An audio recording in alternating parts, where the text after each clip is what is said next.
Do you know this? You have a Warlock or a Druid on your team and they cast Hunger of Hadar or Spikegrowth, and suddenly even the toughest encounters turn into a casual stroll in the park. Enemies are screaming, struggling and falling like dominoes, while your squad enjoys a chill picnic just 20 meters away from the chaos. That's the raw power of Hunger of Hadar and Spikegrowth. In this video, we are diving into what these spells can do, how to use them effectively, and how they uniquely complement their signature classes. And hey, if you like what you see, make sure to hit that subscribe button.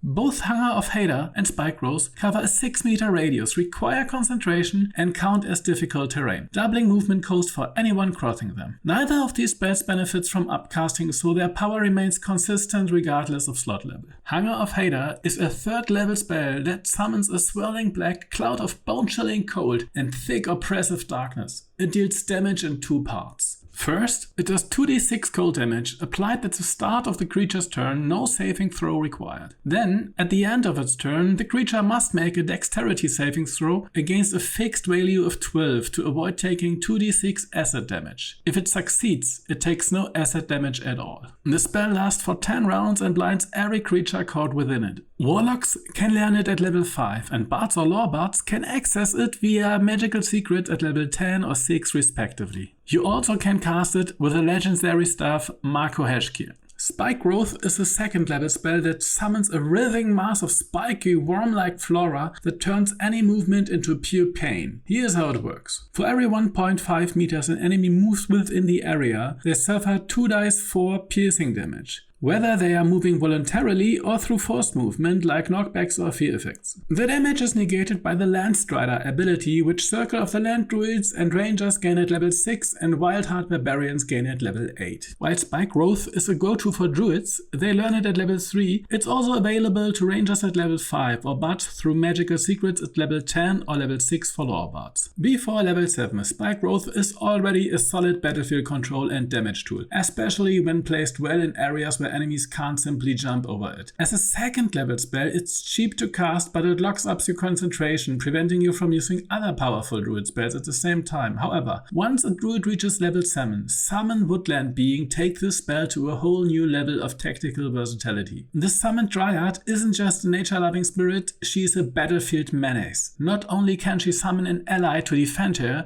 but she can also cast Spikegrowth or Entangle once per round, completely independent of the druid's concentration. This means 2 major things. While your Dryad keeps enemies tangled in Spikegrowth, you're free to cast spells like Fireball, Fog Cloud or Moonbeam to stack even more battlefield control and damage. Spikegrowth becomes dynamic. The Dryad can recast it every round. Repositioning keeps enemies trapped inside and increasing the damage potential beyond the spell's usual limits, and allows for extra damage ticks upon repeated recasts. In short, what was once a static hazard now becomes a relentless moving death trap, tailored to every fight. Druids are the only class with access to this synergy, making them uniquely suited for using Spikegrowth to its full potential. Basically, one spell makes enemies have splinters in their feet and the other make them catch a cold and in need of a flashlight. You sinister monster really want to make your enemies feel uncomfortable on their journeys. Unbelievable. At first glance, Hunger of Hadar might look like a darkness spell, but it functions differently. While it creates a darkened area, it isn't considered a cloud and it doesn't block line of sight from the outside. Here's how that plays out in combat. Hunger of Hadar doesn't provide full cover like a true darkness or fog cloud effect, meaning enemies outside the area can still see in. You can't freely sneak while inside. It's not a darkness spell, they can still see you. Your allies also retain full visibility into the area, allowing them to target enemies with ranged attacks and spell without needing Devil Sight. Enemies caught inside are blinded, preventing most of their ranged attacks and giving your team advantage on ranged attacks rolls against them from the outside. The blindness effect works like Fog Cloud, limiting enemy vision to 1.5 meters instead of completely nullifying their range as darkness would. Due to a buggy interaction with ground targeted jumps and attacks classified as throwing attacks, enemies may still attempt jumps or hurl some stones even if they are deep inside the area. Expect some frustrated javelins and rocks flying your way as enemies try to break your concentration, though their normal ranged attacks are effectively nullified. Since the blindness radius matches the damage zone, it can sometimes prevent enemies with lower movement speed from jumping over the hazard. However, more mobile foes may still escape with the occasional well-placed jump. While it won't completely immobilize enemies, it also doesn't hinder your party. You can see, aim and cast spells freely while enemies struggle to act effectively, making this a powerful battlefield control tool. Hunger of Hadar isn't a true cloud spell, but rather an area effect that blinds enemies inside while keeping your vision intact. You don't need Devil's Sight, and while enemies lose access to standard ranged attacks, they may still attempt jumps or throw some objects. It won't completely shut all enemies down, but the combination of vision impairment and damage over time will give them a hard time, making it an excellent zoning spell. Basically, they can't see you, you can see them. Not fair, but well, who cares? Life isn't fair.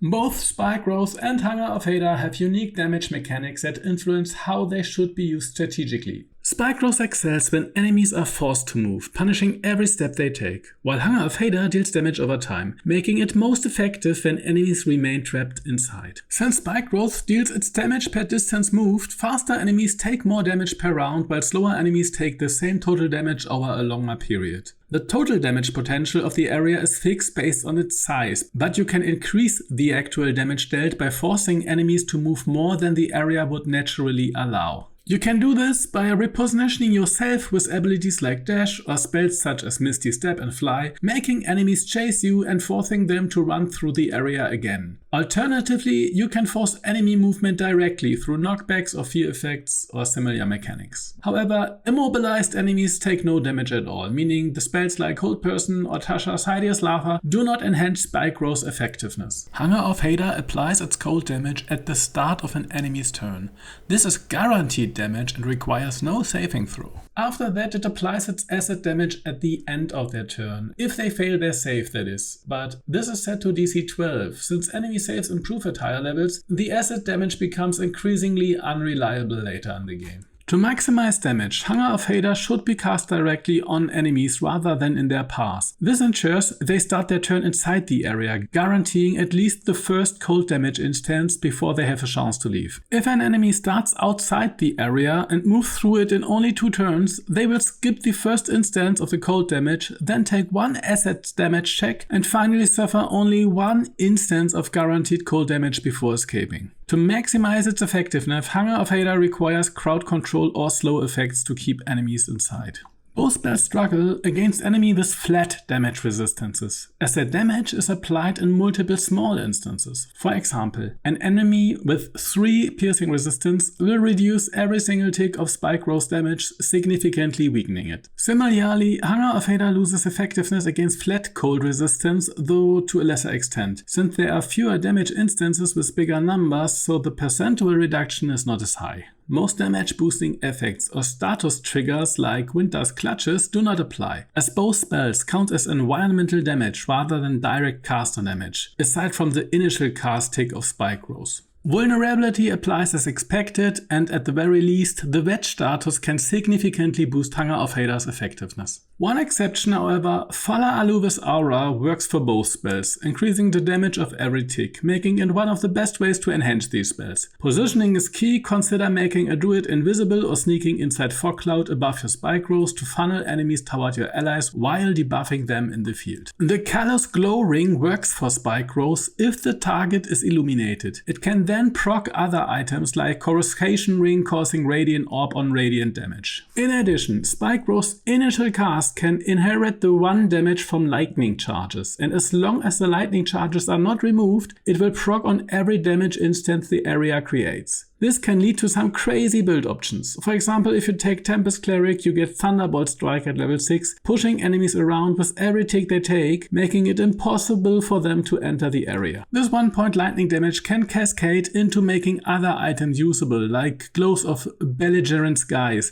which inflict reverberation for every lightning damage tick. Both of these spells excel in attrition-based strategies, making them ideal for prolonged fights where you can control enemy movement. Spikegrowth rewards forced movement and smart repositioning. Anything that pushes, pulls or frightens enemies will drastically increase its effectiveness. Hunger of Hadar is safer for melee allies as they can move in, attack and leave without taking damage, as long as they start and end their turn outside the area. Neither spell relies on high spell save DC, making them viable for casters of any build, not just those focused on maximizing spell difficulty class. If you discover any other damage boosting interaction with these spells or item combos that work here, write it in the comments so we can learn from each other. Spikegrowth is classified as terrain spell, similar to Web, Entangle or Grease. It overrides previously existing terrain effects, for example, casting Spikegrowth over Web or Grease will replace them. Spikegrowth is not affected by water or ice, meaning even Sleet Storm won't remove it. It also doesn't ignite, unlike other plant-based spells, making it a reliable damage zone in any situation. Grasping Vine and Wall of Thorns create small patches of entangling vines upon casting. To avoid cancelling out Spikegrowth, place Grasping Vine behind the spiked area and Wall of Thorns in front of it. Hunger of Hadar is not classified as cloud effect, meaning it does not interact with other cloud-based spells. Since it acts as its own entity, it can coexist with spells like Cloud Kill or Fog Cloud without interfering with them. If you have watched my video on Entangle, Grease and Web, you already have a solid idea of how to make Hunger of Hadar and Spikegrowth even more effective. For a more in-depth breakdown, check out the Synergies section in that video. To summarize, knockback effects like Thunder Wave or Warlock's Eldritch Blast, as well as fear-based abilities, can significantly enhance its impact. Slows work well with Hunger of Hadar but reduce the damage potential of Spikegrowth. Any additional damage over time effects, such as Wall of Fire, Moonbeam or Cloud or Daggers, stack with these spells, turning the area into a true death trap. And if you extend Fog Cloud's size, it can be an excellent tool for shutting down enemies that rely on jumping to escape. To understand why these spells feel so powerful and sometimes are outright winning an encounter for you, and not just a quick Grease from your friendly neighborhood wizard. I mean, Grease is awesome in its own right, but we need to look at the bigger picture here. When you isolate these spells from the respective signature classes, they actually seem good, even very good, but not completely overpowered. Spikegrowth can deal a lot of damage for a level 2 spell, especially at early levels, but it's easy to avoid. Without additional setup preventing the enemies from escaping, the damage isn't all that impressive. And using your concentration for a level 2 spell is reasonable at levels 3 to 5, but beyond that it's a tougher trade-off. Hunger of Hadar isn't going to kill anyone on its own if enemies can just walk through it. At best, you can get 1 or 2 rounds where they can't shoot and take minor damage. The ability to gain instant advantage on all ranged attack rolls is incredibly powerful at any level, but its effectiveness depends on your team having strong ranged attackers. Around level 5 it still holds up since the acid damage can occasionally land against weaker enemies, but later on stronger foes will just rush through without much consequence. But here's the thing, these spells exist within the context of their respective classes, and that makes all the difference. Hunger of Hadar is a perfect match for a Warlock. As a Warlock, you are a damage dealer, and a good one. Your biggest problem is enemies getting in your face. Hunger of Hadar buys you time and allow you to land your blast with advantage. You don't like getting shot at since you're not a tank, and Hunger of Hadar shuts down ranged attacks. The spell itself is too small and could use some knockbacks or roots to keep enemies inside, but guess what? You're a Warlock, the knockback monster.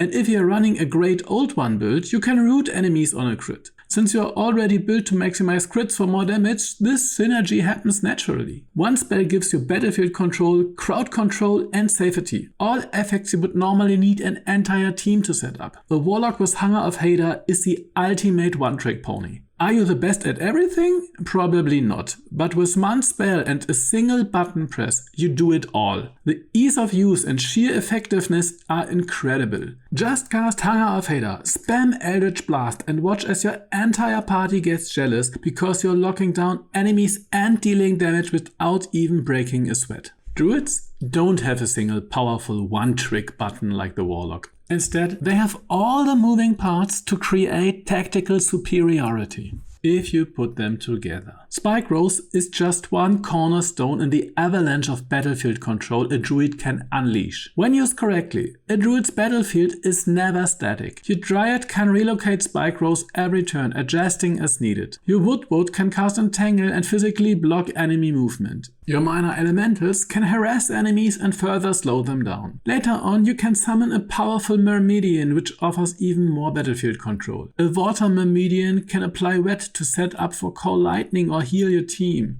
An Earth Myrmidon can block choke points at the end of your spiked corridor. An Air Myrmidon can cast Raging Vortex, silencing everyone inside while dealing consistent 3d6 damage per turn, more than Hadar of Hadar at that level, considering most enemies will succeed on Hadar's acid save by then. And that's before we even talk about concentration spells. Unlike Warlocks, Druids still have their concentration slot free. Upcasted for Cloud shuts down excessive jumping in a wide area. Moonbeam pairs perfectly with Knockback, forcing enemies through radiant damage repeatedly. Call Lightning works wonders with a Water Myrmidon applying wet. Sleet Storm extends your control zone to a massive scale. Wall of Fire devastates enemies in a narrow corridor. If you're a Moon Druid, transform into a Fire Myrmidon and fight inside your own wall. Sunbeam can blind enemies while dealing consistent damage. And if that's not enough, you can further expand your control zone with non-concentrating effects like Plant Growth. Or if all else fails, just turn into an Olbear and smash everything. And that's not even counting Spore Druids or Moon Druids' extra abilities. So, are Hadar of Hadar and Spikegrowth powerful? Absolutely. But not because they are completely broken on their own. Their true strength comes from how perfectly they fit into the framework of two very strong classes, each of which has all the tools needed to make them shine. Two different spells, two completely different approaches to battlefield control. Warlocks condense everything into a single easy-to-use ability that requires minimal setup. Druids spread their control across multiple tools, creating a tactical web of movement, denial and lockdown effects. Both are incredibly effective in their own way. And if you never tried optimizing these spells within their classes, you are missing out on some of the most satisfying battlefield control in Baldurs Gate 3. If you have a spell that you would like me to see analyzed in this format, let me know in the comments. If you enjoy in-depth ability analysis videos like this, be sure to like and subscribe for more content.